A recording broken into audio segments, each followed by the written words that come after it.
Oh, oh, my dear, my dearest. I warned you, I said, do not go too near the edge. Why did you push me, Baron? Dear one, you're dreaming. Oh, dying.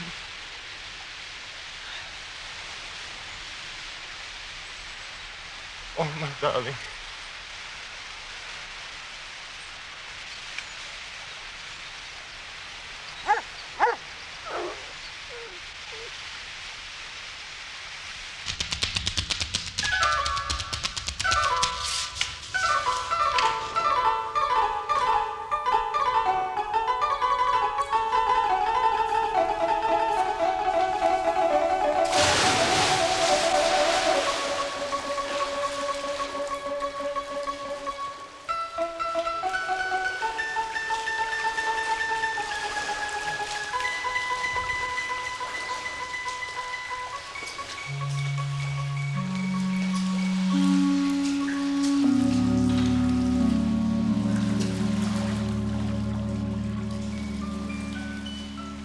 Anything stirring, Holmes? I know no more than this. It may be some fussy, self-important fool. It may be a matter of life or death. You grant this interview? I've already confirmed it. Do you know anything of the man? Only that the name Colonel Sir James Damewey is a household word in society. I can tell you a little bit more than that. He has rather a reputation for arranging delicate matters which are to be kept out of the papers. He's a man of the world with a natural turn for diplomacy. I'm bound, therefore, to hope that it is not a false scent, that he has some real need of our assistance. Our? If you will be so good, Watson. I should be honored. Then until 4:30 o'clock, we can put the matter out of our heads.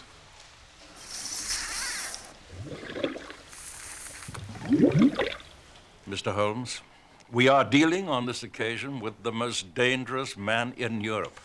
I have had several opponents to whom that flattering term has been applied. A man to whom violence is familiar and who will literally stick at nothing. Don't you smoke? Excuse my pipe. But if your man is more dangerous than the late Professor Moriarty, he's indeed worth meeting. May I ask his name? Have you ever heard of Baron Gruner? The Austrian murderer. So you've already sized him up as a murderer. Well, it is our business to follow the details of continental crime. I'm as sure that he killed his wife when that so-called accident happened at the Splugen Pass as if I'd seen him do it. Just as I am certain that he disposed of the only witness, that innocent shepherd boy. Baron Gruner is now in England. Residing near Kingston, I'm informed. That is so. Might I also suppose you will have heard of General Merville? Khyber Pass fame. Indeed. General Merville has a daughter, Violet. Young, rich, accomplished, a wonder woman in every way. It is she, an innocent, we are endeavoring to save from the clutches of this fiend. He has some hold over her? The strongest of all where women are concerned, Mr. Holmes. Ah, love. Exactly. In marrying you, my darling, all my past sins shall be absolved. These aren't sins you've told me of.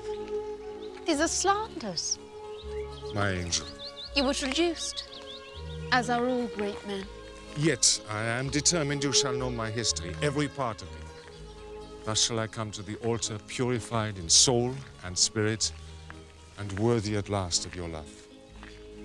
Just 6 weeks. Oh, Adelbert.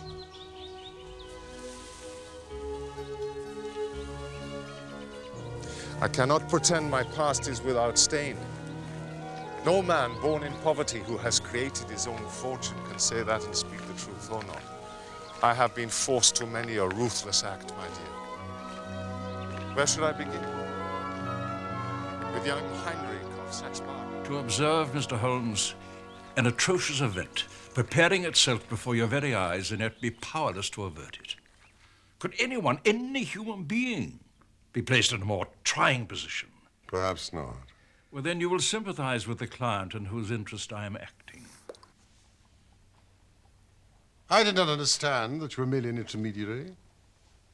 Who is the principal? I beg of you not to press that question. His name cannot be dragged into this matter. His motives are to the last degree honorable, but he prefers to remain unknown. I need not say that your fees will be assured, Mr. Holmes.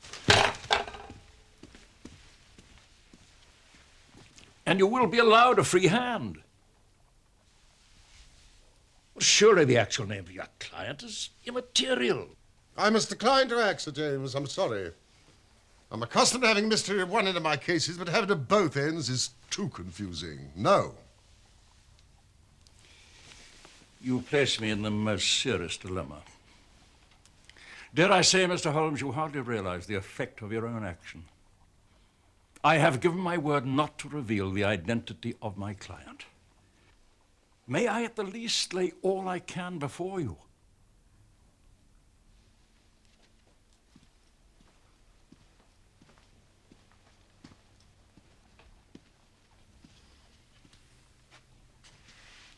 It is understood. I commit myself to nothing. Of course. Yes, yes. A perfect likeness. Who painted it? Hans of Innsbruck, a descendant of Klaus, the sculptor famous for his bronzes, such as this.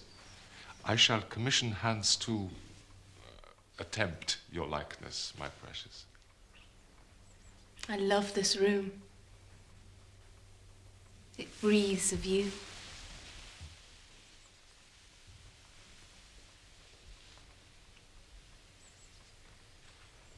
What's this? Your diary? No. It is my commonplace book. In it I record things I've seen, read, admired. Occasionally, perhaps, a thought or two of my own. But it's locked. It is a little part of me, besides. A servant might pry. One day, perhaps, we shall look at it together. No. I respect your privacy, my darling. We must all keep something of our own, however much else we share. You are perfect. You must teach me about porcelain, Adelbert. I shall. Collecting is such a pleasure, such a delight. It is a passion with me, just as you are, my precious.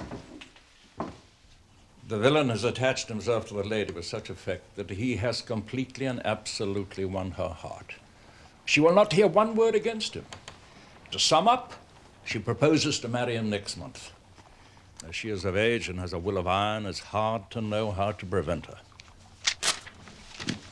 Does the infatuated young woman know of the Swiss episode? The cunning devil has told her every unsavory scandal of his past life, but always in such a way as to make himself out to be the innocent martyr.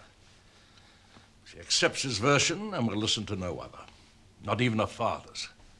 Dear me, Sir James, have you not inadvertently let out the name of your client? The general? Oh, no, Dr. Watson. That strong soldier's been utterly demoralized by this incident.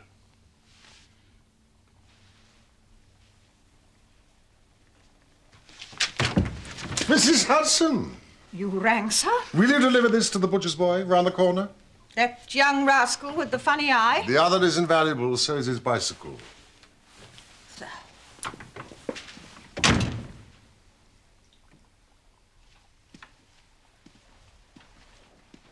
How may I keep in touch with you, Sir James? You accept my commission? Let us just say that your problem interests me. The Carlton Club will find me. And the Baron's exact address in Kingston? Vernon Lodge. A large house.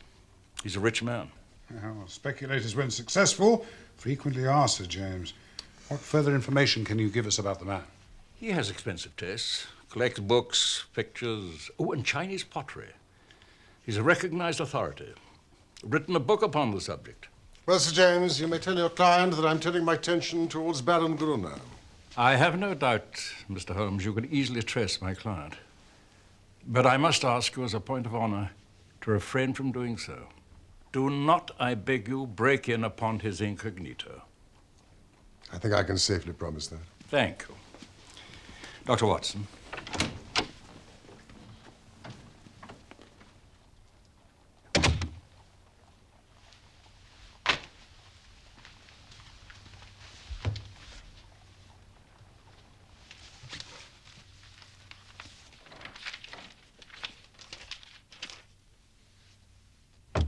You're wasting your time, Watson. Now, the career of General Merville might well give us a pointer as to our client. He's clearly illustrious. But did you not hear, Sir James? His request was to you, Holmes. But that is shameful, Watson. Shameful. Besides, our minds should be more gainfully employed. Desist.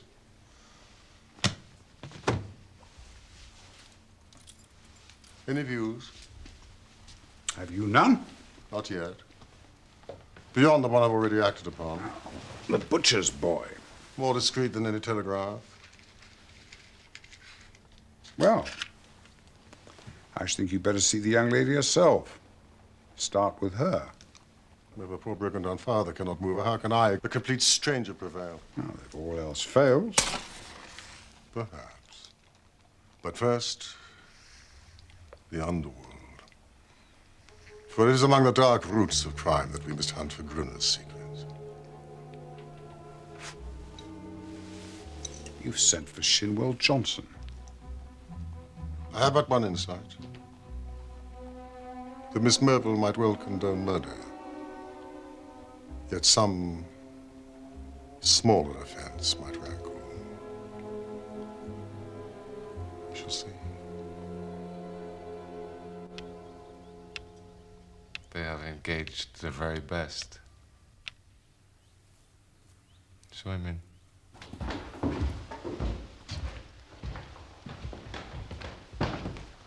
Mr. Sherlock Holmes, sir.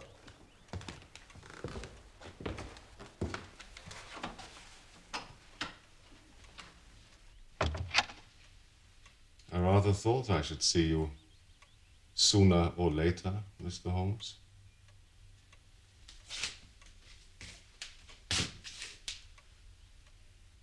You've been retained, no doubt, by General Merville to prevent my marriage with his daughter Violet.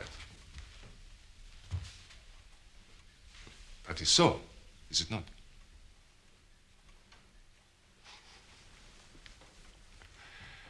Let me advise you very strongly, Mr. Holmes, to draw off at once, sir. Draw off. My dear man, you'll only ruin your well-deserved reputation. This is not a case in which you can possibly hope to succeed. Draw off, sir. It is curious, but that is the very advice that I've come to give you. Let me put it to you man to man. If you persist in this marriage, you will raise such a swarm of powerful enemies, England will be too hot to hold you. Surely you would be wiser to draw off. Excuse my amusement, Mr. Holmes, but it really is very funny seeing you trying to play a hand with no cards in it. Not a color card there, sir. Nothing but the smallest of the small. So you think? So I know, sir. So I know. Let me make the thing clear to you. You consider your hand so strong that you could afford to show it? Certainly, since it becomes plain that in this instance you are clearly out of your depth, Mr. Holmes. Could it be that your capabilities have been subject to hyperbole? Your hand, Gruner, show it. Won't you sit down? I think I shan't. Please yourself.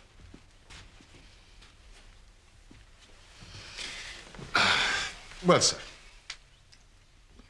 it happens I have been fortunate enough to win the entire affection of Miss Merville. This in spite of the fact that I have informed her clearly of all the unhappy incidents in my past. I have warned her that certain designing persons would come to her. I hope you recognize yourself in this. And would tell her of these things. I have instructed her how to treat them. She's well prepared for you.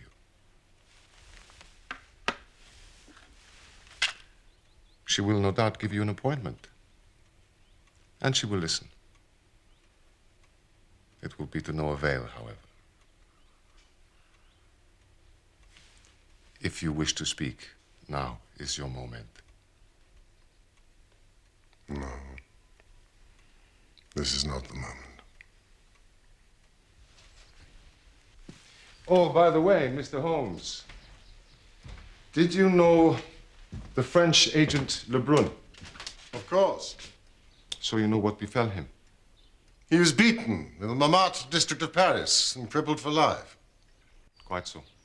By an odd coincidence, he had been inquiring into my affairs. Don't do it, Mr. Holmes. It's not a lucky thing. My last word to you is, you go your way. Let me go mine. And mine to you, Gruner, is if you aspire to be accepted into English society, you'd do well to remove the band from your Havana before lighting it. Otherwise, you'll be put down for a bounder.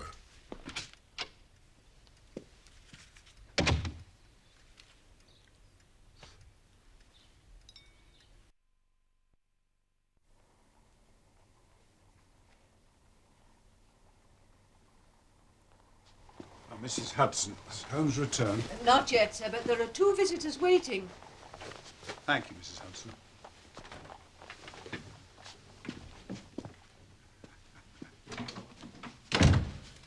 Why, Johnson. Evening, Doctor. Mr. Holmes sent word to me. I know, Johnson, I know. And I've brought Kitty here because... I was delayed at the museum, and then the press of traffic. An omnibus overturned in Great Russell Street. Too dead a horse had to be put down. Gentlemen, forgive me. I was absorbed by the mysteries of Ming. I quite forgot the hour, madam. This is Miss Winter, Mr. Holmes. Kitty, we call her. And what you don't know about Gruner. Of course, please. Well, Kitty can speak for herself. Anyway, I'll put my hand right on her within an hour of your message, sir. I'm easy to find. Hell, London gets me every time. Same address goes for Porky. Porky? Is that your nom de guerre, Johnson? You've never revealed that. Porky? Oh, well. We're old mates, Porky and me. But there's someone who ought to be down in a lower hell than us. And that's the man you're after, Mr. Holmes. I gather we have your good wishes, Miss Winter. If I can help put him where he belongs, I'm yours to the rattle, sir. Do you know what he intends? How the matter stands? Porky tells me he's after some other poor fool. Only this time he wants to marry her. And you want to stop it. Yes. Surely you know enough about this devil to prevent any decent girl in her senses wanting to have anything to do with him. But she's not in her senses, Miss Winter. She's madly in love. And she has been told all about him. She cares for nothing. Told about the murder of his wife? Yes. My lord. She must have a nerve. She has. Can't you lay proofs before her? Can you help us do so? I am proof. Living proof. If I was to stand before her and tell her how he used me... Would you do this? Would I? Would I not? It might be worth the trying. Our lay didn't tell her all, sir. All? He collected me. He collects women. I was an artist model. A respectable artist model. Of course, you sat with that painting in his study. You've been to Kingston. Then you'll have seen all his crocks. Women and China. They're his twin passions. Gruner commissioned that painting. And afterwards...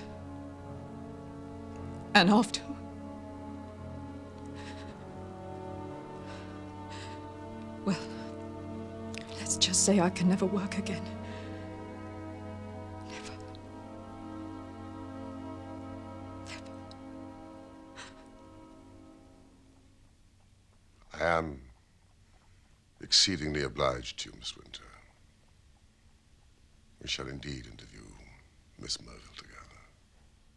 My client will compensate you most liberally. Oh, none of that, Mr. Holmes. I'm not out for money. Just let me see this man in the mud. In the mud with my foot on his face. That's my price.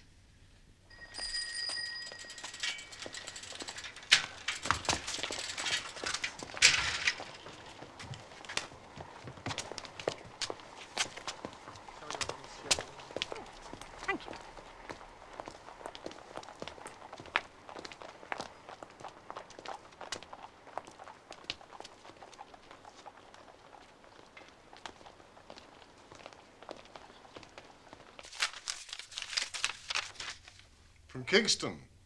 Thank you, Mrs. Hudson. No reply. Shall we dine?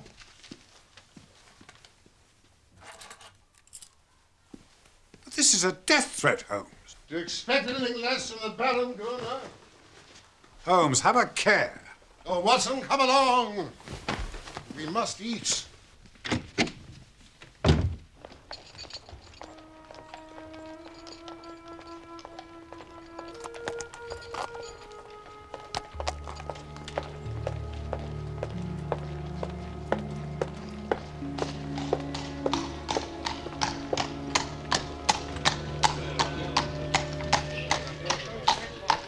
Come on, Gil.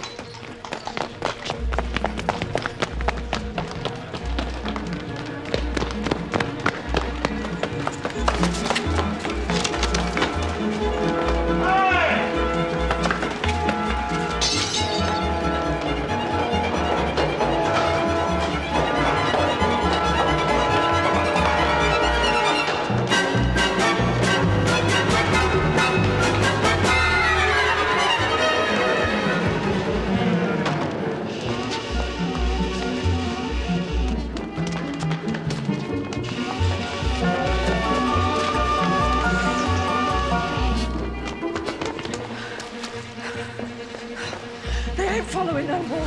Don't you believe it?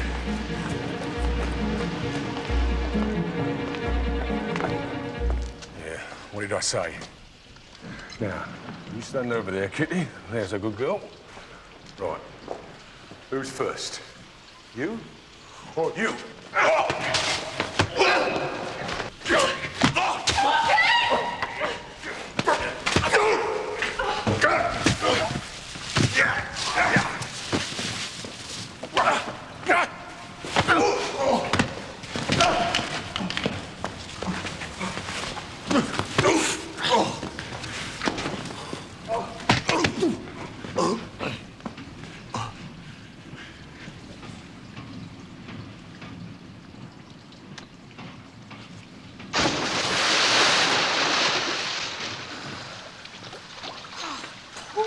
Amateurs. Ain't done no time. Don't know nothing. Come on, girl.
There's two persons wish to see you, sir. Persons? I could, in honesty, term them gentlemen, sir. I come.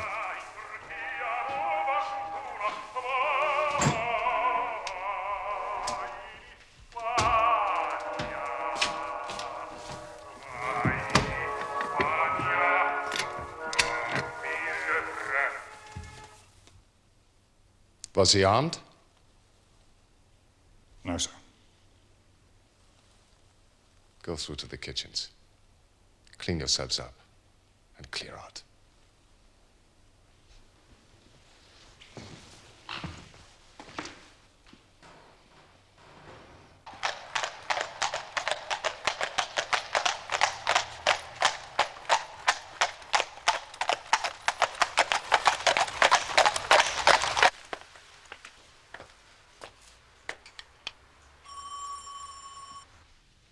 I have agreed to this visit out of respect for my father, Mr. Holmes, rather than for you. My fiancé assures me you are no longer what you were. A spent force. And you, Miss Winter, surely you must also be superfluous. Our intentions are the best. We are here to aid you. Really? When you call to malign my fiancé? I am not renowned, Miss Melville, for the warmth of my affections, but I can appreciate them in others. Had I a daughter, I should, I hope, feel for you as the General does. Nor is his concern without foundation. There. The slander begins. No, I do not readily call upon anyone to beg or to plead. But in Baron Gruner, please, I never speak idly. You have chosen not merely unwisely, but dangerously. Marry him, Miss Merville, and I assure you, with all the knowledge I have of the criminal mentality, you will be in mortal danger. Just as the former Baroness was. She too is infatuated and paid the fatal price. Her life for a fortune. That's a lie.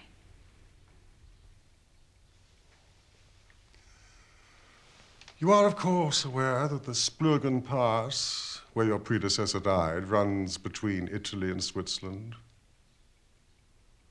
What does the geography matter? A great deal. When you plan to hurl a helpless woman off a cliff in one country to break her neck in another. But it was an accident. Then why did the shepherd boy, who saw the Baroness fall, die of arsenical poison? His murderess, whom Gruner had seduced, confessed at a trial that he had obliged her to administer the fatal substance or risk disfigurement for life by oil of vitriol. Those are the facts, Miss Merville. I beg you. Picture the awful situation you will find yourself in if you only wake to your fiancé's true character after you have married him.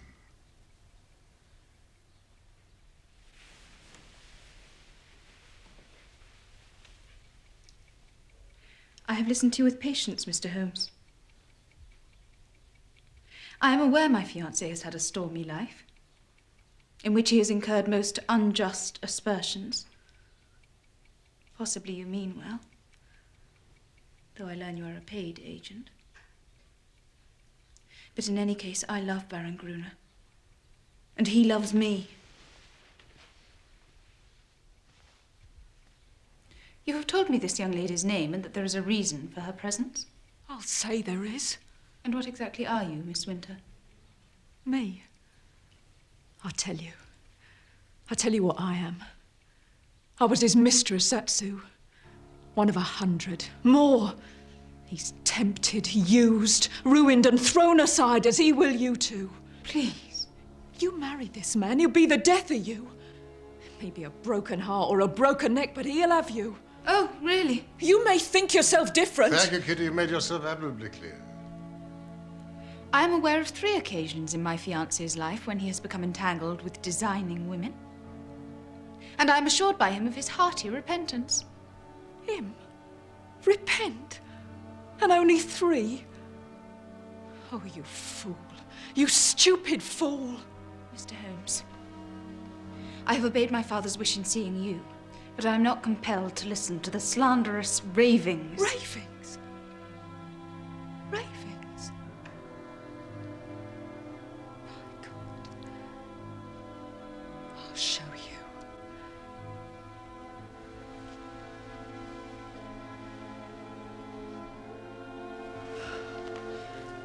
Look.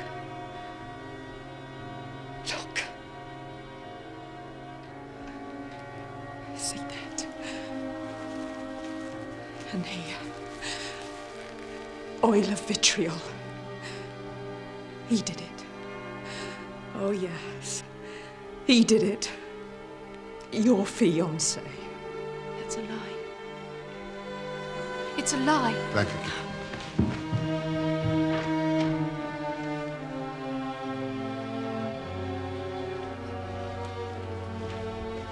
You can tell the Baron that I shall not rest until I bring him to justice.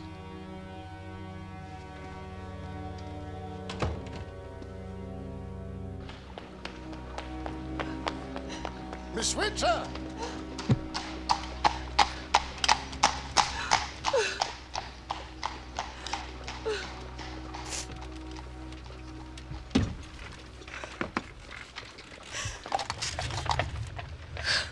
Why, Kitty? Why?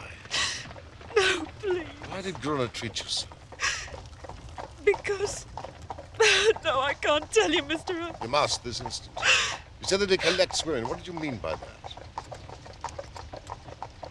It's a book he has. A book? Brown leather, with a lock, and his coat of arms in gold on it. No, I can't speak of it. He keeps a record of his women? We're all in there. Photographs, names, details, everything about us. He tried to make me read it while he... Oh, no, I can't. And when you refused? He went berserk. He ran out of the room. I was trying to dress. He'd come back in with this bottle. I was half naked. He threw it straight at me. Where is this book? I don't know. Think. No. In the study, in the bedroom? It's more than a year since I was there. Then you can remember, Kitty. Think. In the study. Back of the bureau. Thank you, Kitty. Miss Winter's scars could not move, Miss Merville? She was shocked, but recovered instantly. Good heavens. Seems inhuman. I confess that part of me could wish her joy with Gruner. Abandon her to her fate. After all this. When I compare Miss Merville with Kitty, whose spirit is as fine as her body is blemished, yes. You wouldn't withdraw from the case. Have no fear, Watson. My disgust with Miss Merville counts as nothing against my determination to foil Gruner. But one thing irks me. That I did not pay more regard to Kitty's deportment when we first met. The manner in which she dressed her hair. Oh. It's late. We must be gone. I've got a mountain of work to do at the surgery, Holmes, so I'll see you in the morning. Until tomorrow, then.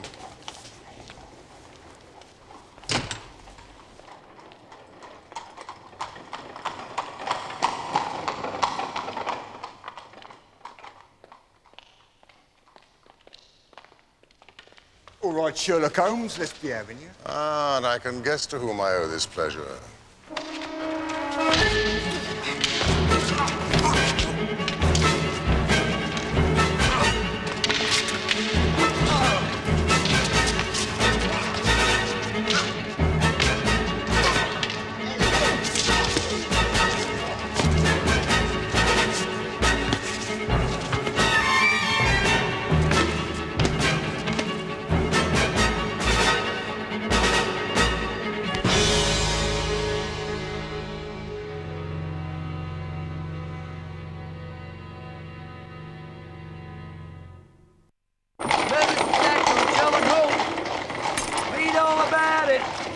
Murderous attack on Sherlock Holmes.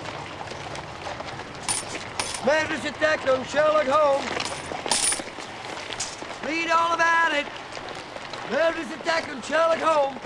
Read all about it. Read all about it. Murderous attack on Sherlock Holmes.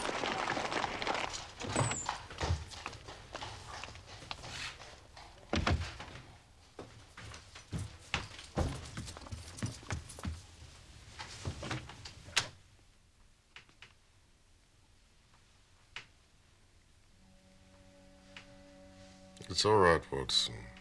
Don't look so scared. Mustn't talk. Nonsense. need to. What can I do, Holmes? Because it was that damned Austrian. Give me the word, and I'll go and thrash the hide off him. Good old Watson. No. Was it the same pair that attacked Johnson and Miss Winter? One may have been. The other, I doubt it. But your thought alerts me. You must send a note to Johnson. Tell him to find some quiet suburb for Kitty. She should stay there until the danger is past.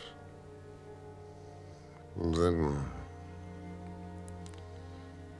we must exaggerate my injuries. There's no need for that. Even so, we must lay it on thick for the press. May not live the week out. Concussion, delirium, coma, what you like. We must issue the gravest bulletins. Anything more? Yes. Put my pipe on the table and the tobacco slipper. You must rest, not smoke. Very well. Doctor.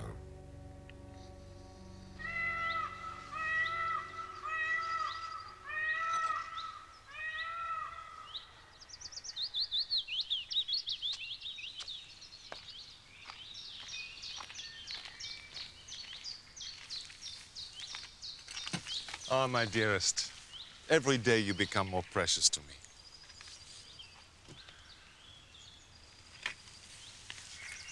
What is it? It's just that... Must you really go to America? Oh, my darling. It's only a short trip. I have important financial business, certain interests to regulate in Chicago. But I shall be back so soon, in the twinkle of an eye. The late editions, sir. Thank you.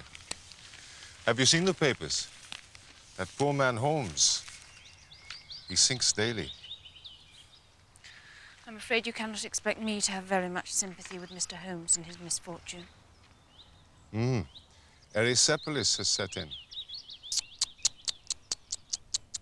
Have you seen the news? No. Lunar sails for America on the Ruritania on Friday. News that hits hard. Friday? That means he sails from Liverpool, not from Southampton. I believe the rascal means to get away from it, but he won't. By the Lord Harry, he won't. Watson, I need you to do something for me. I'm here to be used. Then spend the next 24 hours in an intensive study of Chinese pottery.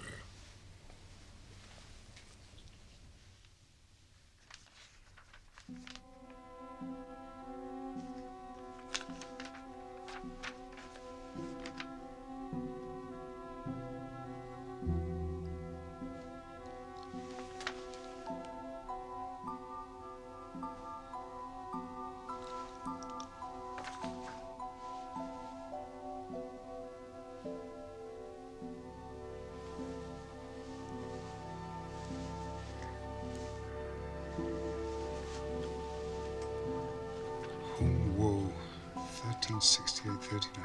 Whoa, 1368-39.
He's sleeping now, sir. That'll be the morphine.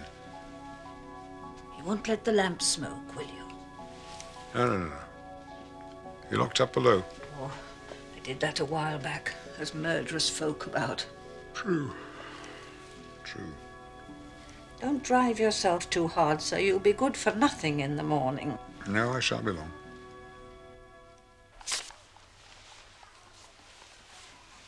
Dr. Hill Barton, 369 Half Moon Street, Mayfair West. Who's this? You. Me? That is your name this evening, Dr. Hill Barton. It is? Yes, when you call upon Baron Gruner at 8:30. He'll be disengaged. We've sent a note telling him that you'll call. Also that you're bringing this. It is the real eggshell of the Ming dynasty. The complete set would be worth a king's ransom. You are a collector. The set has come your way. We've heard of the Baron's interest. Thought of us to selling at a price. What price? Well, you'll not exaggerate if you say it could hardly be matched in the world. Sir James got it for me. It comes from the collection of his client. Well, I could say that it should be valued by an expert. Oh, Watson, you scintillate today. I suggest Sotheby's, Christie. You're certain he'll see me? Oh, yes. It's the collection mania in its most acute form. One last question, Holmes. Mm-hmm. Why have you made me a broker in antiques? To gain time. The opportunity to acquire a set such as this may persuade the Baron to postpone his visit to the United States. Now I understand. Elementary psychology, Watson.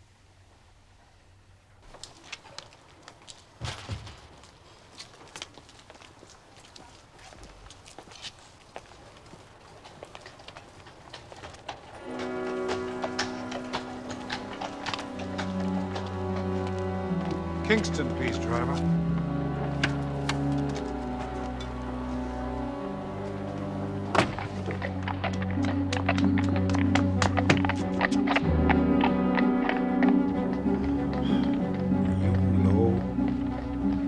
Song Huang.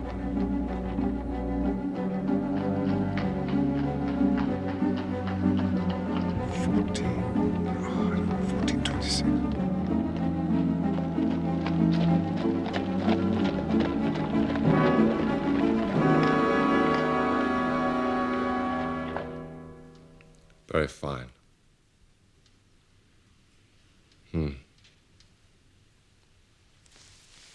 Very fine indeed.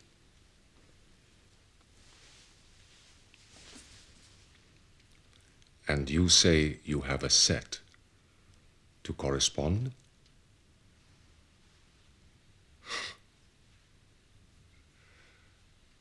I know of only one in England to match it. Would it be indiscreet of me if I were to ask how you obtained this?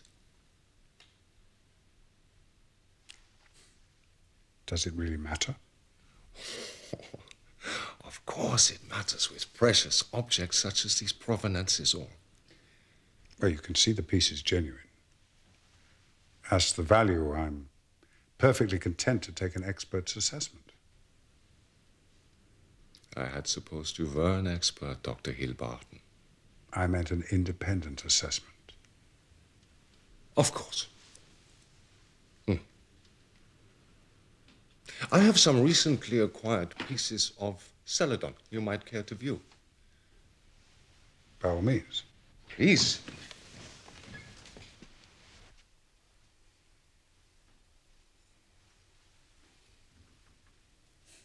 It's flawless. Typical 12th century song, I'd say. Wouldn't you? You're right.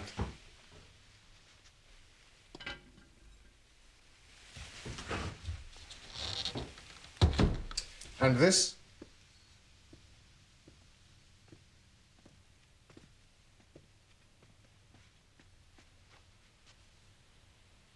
That's an excellent example. Jin dynasty, I should say, circa 265 AD. Precisely.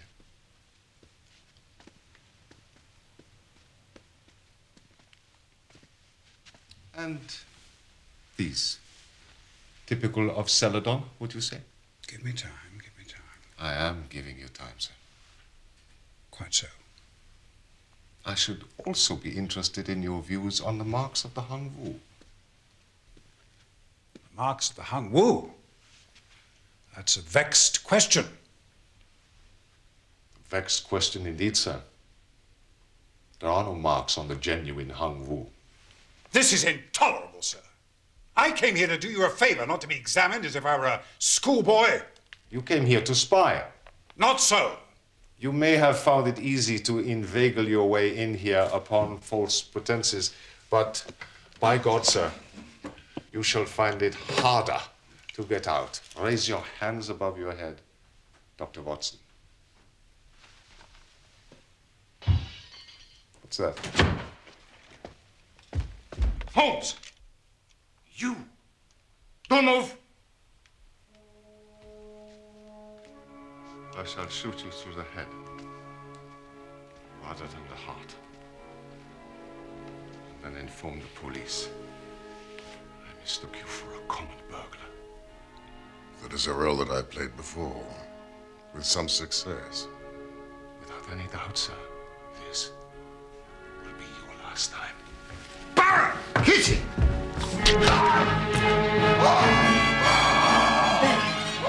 Be done by as we did.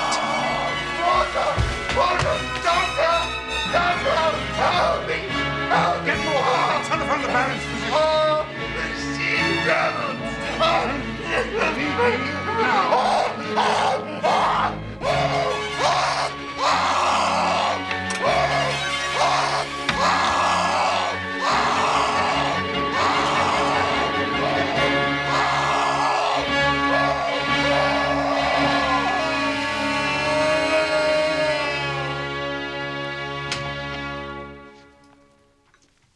Oh, Sir James, forgive me for summoning you at this late hour, but there's no time to be lost. You must have this before Scotland Yard bumbles in. Scotland Yard? Baron Gunnar is bound to have laid a complaint against us. Watson as an impostor, myself as a burglar. We were both. I diverted Gruner's attention while Holmes procured that. You must show it to Miss Merville. She will find herself one among 100. The account of what sport Baron Gruner enjoyed with his female victims may perhaps at last open Miss Merville's eyes. You've done wonders, Holmes. Wonders. Except for Kitty Winter. Watson, explain. I must rest. Miss Winter is a former mistress of Gruner's. She followed me to Kingston and concealed about her was a flask of vitriol. Which she unleashed upon Gruner. Severely damaging his right hand and parts of his face. He will be disfigured for life. But surely, if these injuries are as terrible as you describe them, then our purpose is sufficiently gained. Should love him the more. As a disfigured martyr, no. It is his moral side, not his physical, which we have to destroy. That book will bring her down to earth, and I know nothing else that could. It's in his own handwriting. She cannot get past it. Neither my client nor myself can thank you enough, Holmes. Should either Miss Winter or even you yourself be incommoded by the police, do not hesitate to telephone me. Thank you, Sir James, but to tell the truth, I rarely if ever find myself inconvenienced by Scotland Yard. Good night. Good night.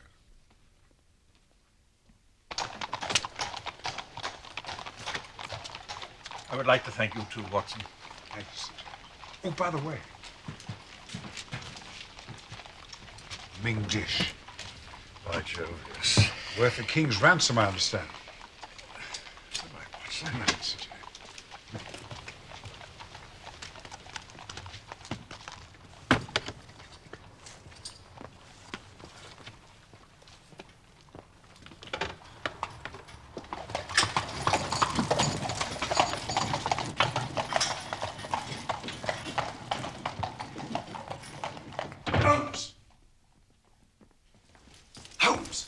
I've discovered the identity of our client. It's none other than... A loyal friend and a chivalrous gentleman. Let that now and forever be enough.